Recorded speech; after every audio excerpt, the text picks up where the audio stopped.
Mesdames, Messieurs, bonjour. Je me présente, Laurent Chabanne. Je suis le responsable du Jardin du Bonheur d'Érignac, tout près de Sarlat, depuis près de 20 ans. Alors, je voulais vous dire que, par rapport à tout ce qui vient d'être dit, je me sens tout petit. Entre le département, l'agroécologie, les semenciers, les jardiniers cubains, etc. Moi, c'est un petit jardin qui fait 4 hectares. Voilà. Et c'est de mon expérience sur le terrain que je suis venu parler aujourd'hui. Vous parlez de 2 décennies de travail, de changement et d'évolution. En fait, un résumé de tout ce que nous avons fait depuis 1998. Et ensuite, pour parler d'un problème concernant les buis qui subissent cette attaque de champignons depuis 2013. Voilà, donc lorsque je suis arrivé à Érignac en 1998, j'ai pu constater les choses suivantes. Alors l'entretien, c'était au jour le jour, il n'y a pas de gestion à long terme, et il y avait des maladies, des traitements. Il y avait des ravageurs, des traitements, évidemment toujours curatifs. Et cependant, la végétation était en mauvaise santé. On s'est vite rendu compte que le sol était pauvre, compacté, quasiment asphyxié, inerte, qu'il n'y avait pas de vers de terre, enfin de gros problèmes, et notamment aussi problèmes de personnel qui était très peu qualifié et surtout peu motivé. Donc, il faut savoir quand même que c'est un jardin de 4 hectares, il y a 4 jardiniers pour s'occuper de tout ça, et c'est pas bon.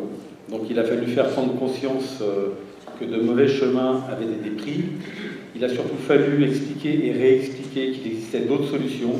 Il a fallu surtout faire changer les mentalités et les habitudes. Donc le propriétaire des jardins, qui était assez dépité à cette époque-là, avait vraiment la volonté de faire bouger les choses, d'évoluer positivement. Donc ça ne s'est pas fait en un jour, mais à force de persuasion, de patience, les choses ont commencé à changer. Alors nous avons fait des analyses de sol, qu'on a réalisées un petit peu partout dans le jardin. Résultat, sol totalement déséquilibré par l'emploi d'engrais agricoles, style 3x15, etc. Des excédents, des carences partout. Après, nous avons fait des sondages pour essayer de mieux connaître le sol, parce qu'un jardinier qui ne connaît pas son sol, ou un agriculteur, il ne peut rien faire. Les résultats, pareil, hétérogènes, compactés, trop humides, trop secs, etc., etc. Pas un ver de terre, on a même retrouvé des racines pourries à cause des excès d'arrosage, etc. Et puis nous avons fait un bilan phytosanitaire des végétaux, souffrants, il y en avait beaucoup.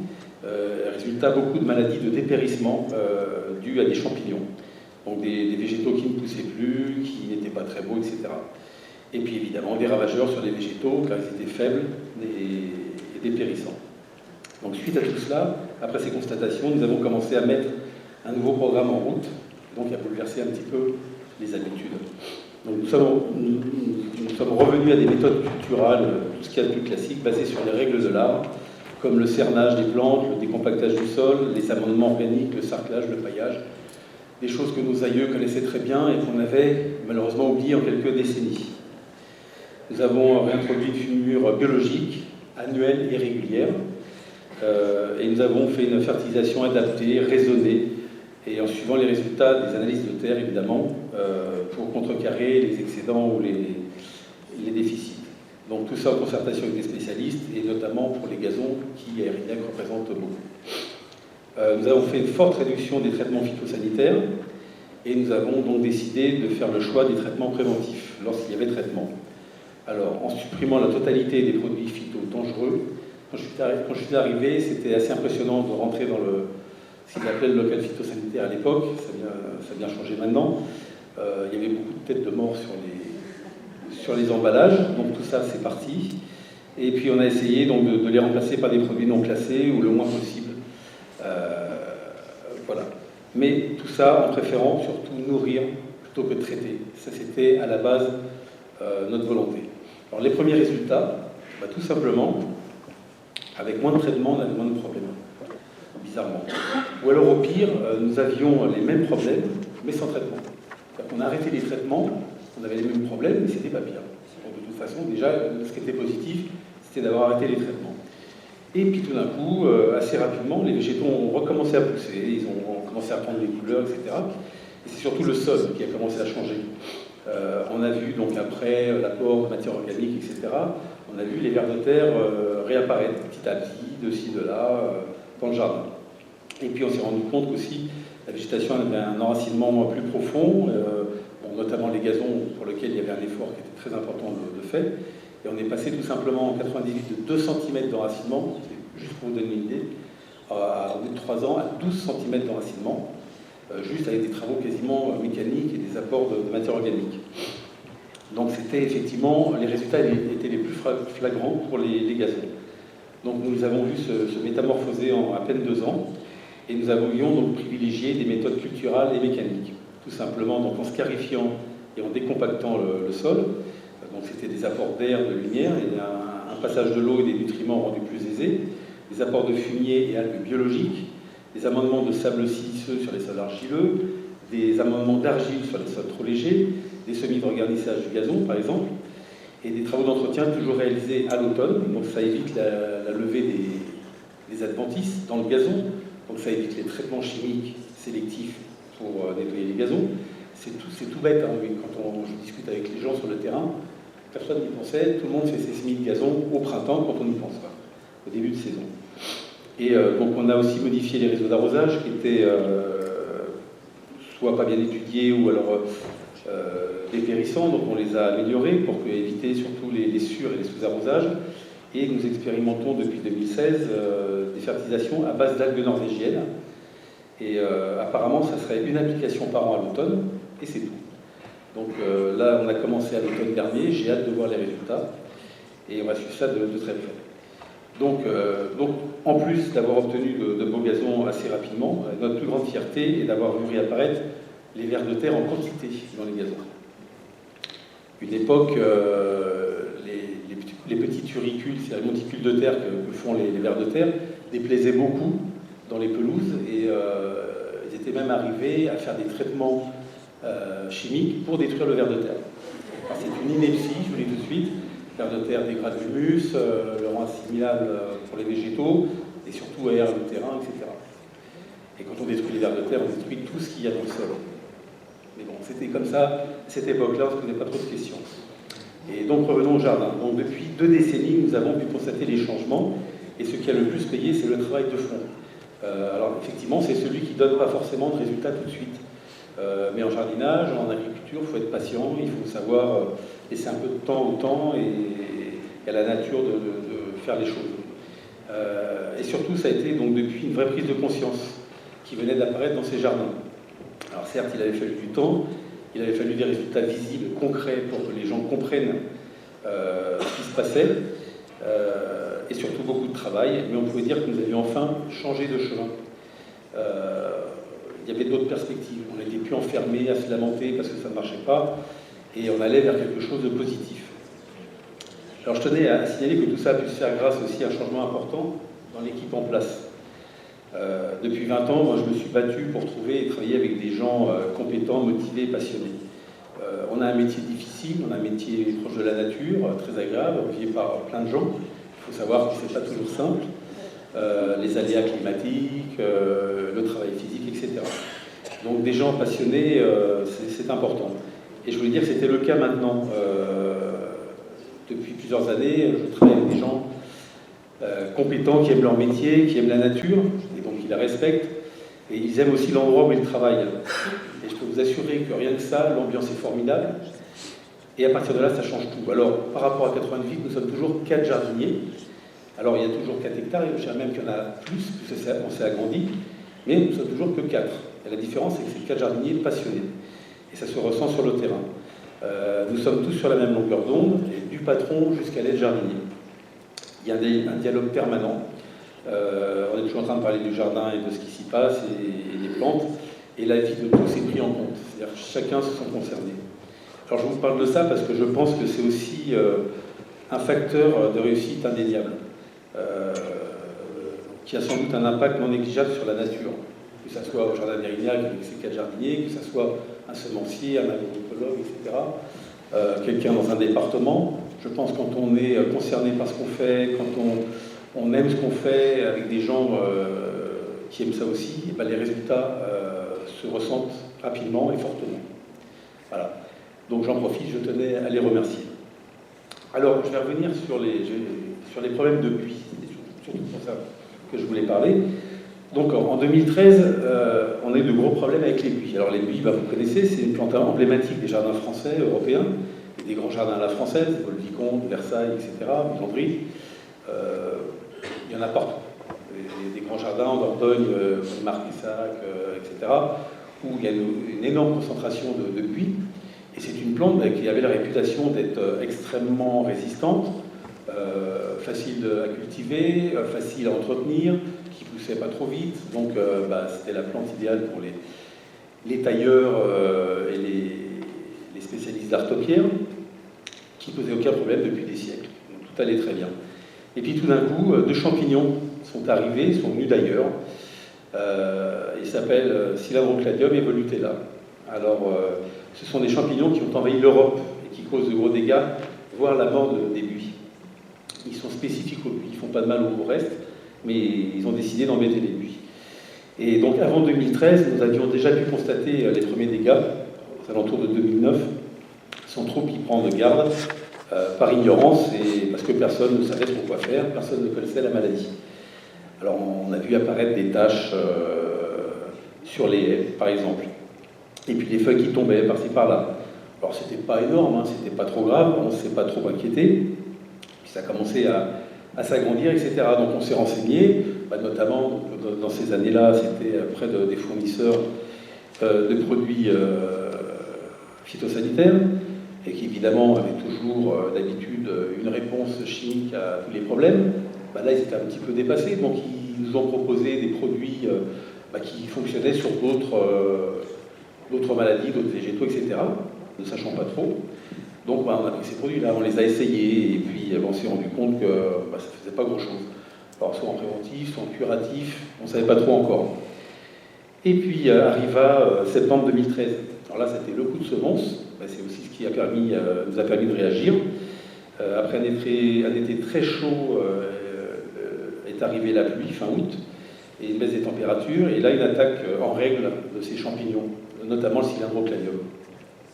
Alors là, c'était des grosses taches un peu partout, des feuilles qui noircissent et qui tombent, des trous, des buis défigurés, tout ça en moins d'une semaine. C'est-à-dire qu'à Érignac, en 3 jours, on a vu les taches apparaître, et 3 jours après, les feuilles étaient par terre, et comme ça pousse très très lentement, il a fallu beaucoup de temps. Et puis au bout d'une semaine, ça s'est calmé, malheureusement, le mal était fait. Alors, il y avait quand même un côté positif à ce moment très précis, car il y a eu à cette époque des cèpes plein les bois, c'est pour faire un peu d'humour, car la météo était propice aux champignons, bons comme mauvais. Voilà. Alors après renseignement, on a appris qu'il y en avait partout en France. Et là, tout d'un coup, tout le monde s'est mis à en parler, et tout le monde parlait de buis, mais buis, etc., etc. Donc on s'est rendu compte qu'il y avait des endroits où les attaques étaient bien pires que celles qu'on avait eues dans notre jardin, à Érignac, notamment à Versailles, à Paul-Vicomte, dans plein de grands jardins, dans plein de petits jardins de particuliers, où c'était la catastrophe, une haie bien verte qui devient noire et qui perd toutes ses feuilles en quelques jours, c'est au secours, quoi.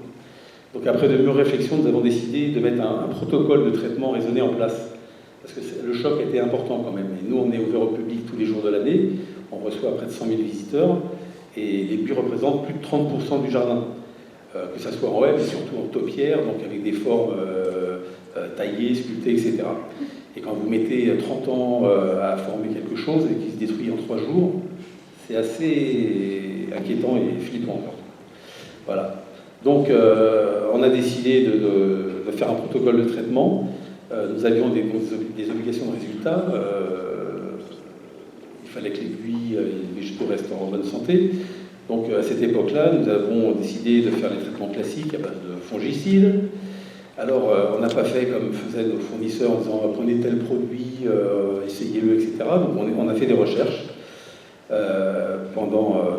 juste après l'attaque et pendant l'hiver 2013-2014 pour essayer de trouver des produits les plus adaptés. On en a trouvé parce qu'en Belgique, quelqu'un avait fait des recherches et avait trouvé des molécules qui étaient vraiment efficaces sur ce champignon.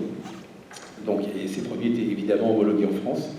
Donc on en a sélectionné sur les 6, 3 en fait, qui étaient efficaces par leur mode d'action, qui étaient les moins classés toxicologiquement, on va dire les moins pires. Et ça, parce qu'il fallait absolument trouver une parade à cette maladie-là. Mais fort de notre expérience depuis 1998, depuis plus de 10 ans, nous voulions essayer d'aller vers des solutions plus naturelles. Même si le problème des buis était un cas de force majeure pour nous. Comme je vous dis, 30% de buis Erignac, si on perdait tous, c'était vraiment la catastrophe. Donc, il fallait allier le respect de l'environnement, la santé des buis, le respect de nos visiteurs, etc., etc. Très, très compliqué. Et le plus important était de redonner aux buis la force de lutter contre ce fléau, notamment en renforçant leur défense immunitaire. Car pour nous, mieux vaut prévenir que guérir. Donc, décision fut prise d'allier dès 2014 dans l'urgence chimique et produits biologiques. Alors, pour des raisons évidentes de résultats, nous avons choisi de mettre le plus de chances de notre côté pour tenter de freiner cette épidémie. Donc les produits naturels, par contre, devaient être majoritaires. Ça, c'était la volonté de départ.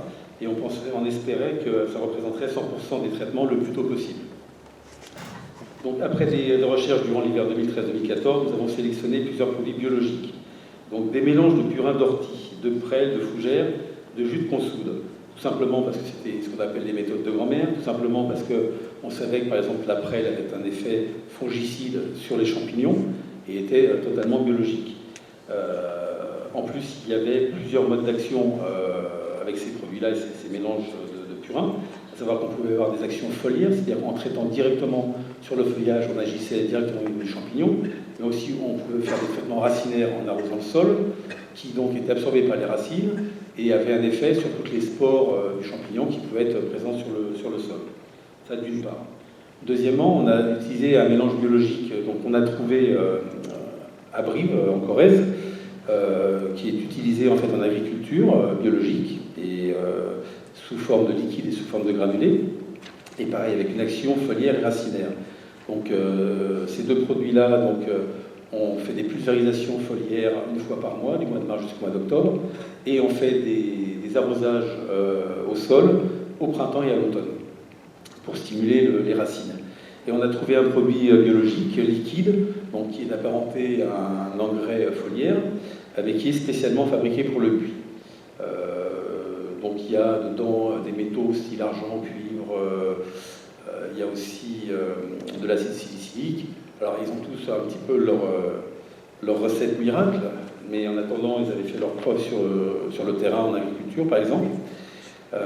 Donc voilà, on a mis ces trois choses en route à partir donc, de 2014. Et puis aussi, on a appris qu'il y avait des gens qui utilisaient l'isothérapie, c'est une forme d'homéopathie. On prend la plante qui est malade, on la dilue comme un produit homéopathique et on retraite les végétaux avec cette dilution. Donc là, c'est à l'étude actuellement et je pense qu'on va peut-être passer à ça dans les années qui viennent. Totalement biologique aussi. On se sert de la maladie ou du ravageur, ça marche aussi avec les ravageurs, pour les éradiquer. Voilà. Donc, plus l'utilisation, en plus de ces produits biologiques, nous avons rajouté deux molécules chimiques qui étaient efficaces sur ces champignons-là, et on les a utilisées suivant leur mode d'action, par exemple systémique ou par contact. Et comme on en avait sélectionné trois, on a toujours...